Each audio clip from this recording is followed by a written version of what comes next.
mayonnaise, cream, mayonnaise, and sugar.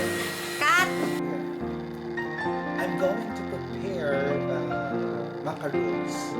First, these are the ingredients. 2 eggs, 150 grams of butter, and 1 cup of sugar.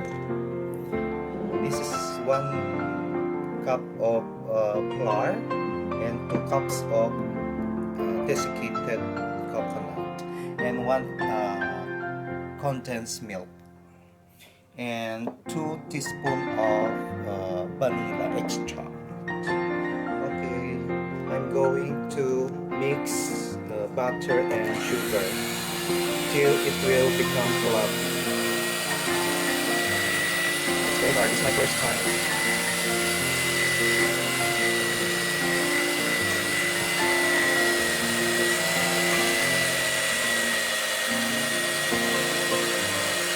It's very hard.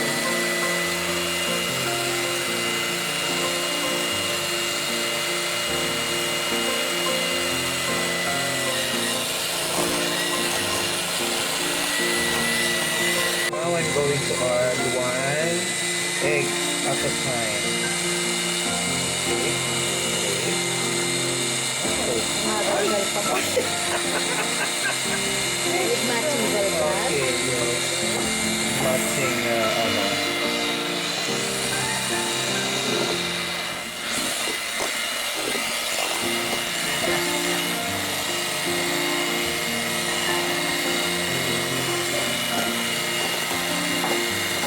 Parang hindi pa siya nag-mix.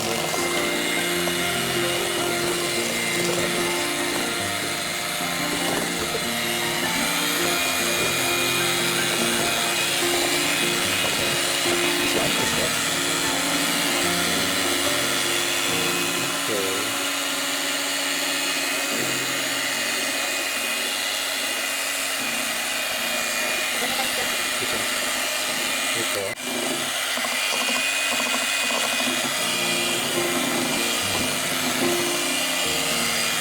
Natin ang wet ingredients. Now, i-mix natin yung dry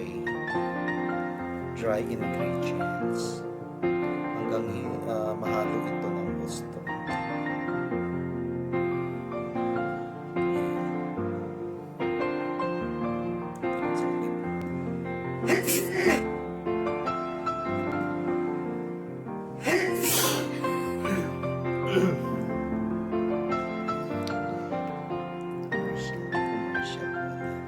Ilagay mo na doon. Now, i-mix na po natin yung dry ingredients sa wet ingredients.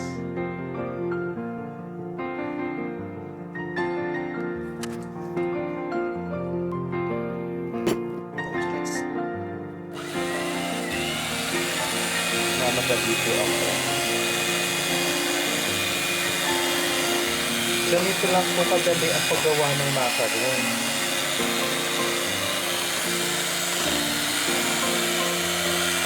Walang masyadong preparation. Hindi ako mag-prepare. Hindi po ako nahirapan. Kasi hindi po ako nag-prepare talaga.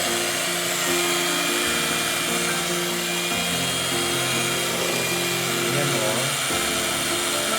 Kita po ninyo ang kulay. Ang ganda ng kulay.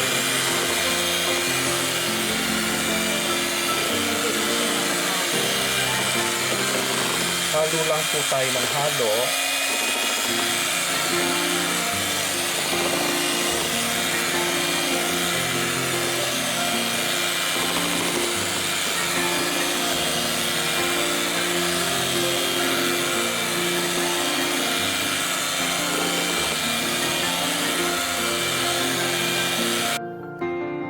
Yan po, linis-linis na.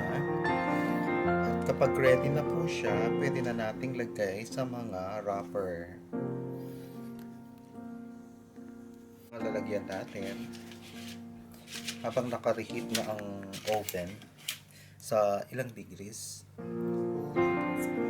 170 degrees. So, mag-scoop lang po tayo. At isang scoop. masyadong marami.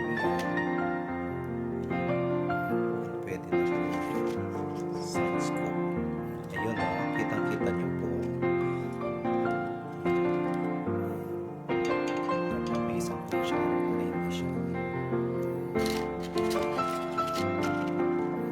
Merry Christmas!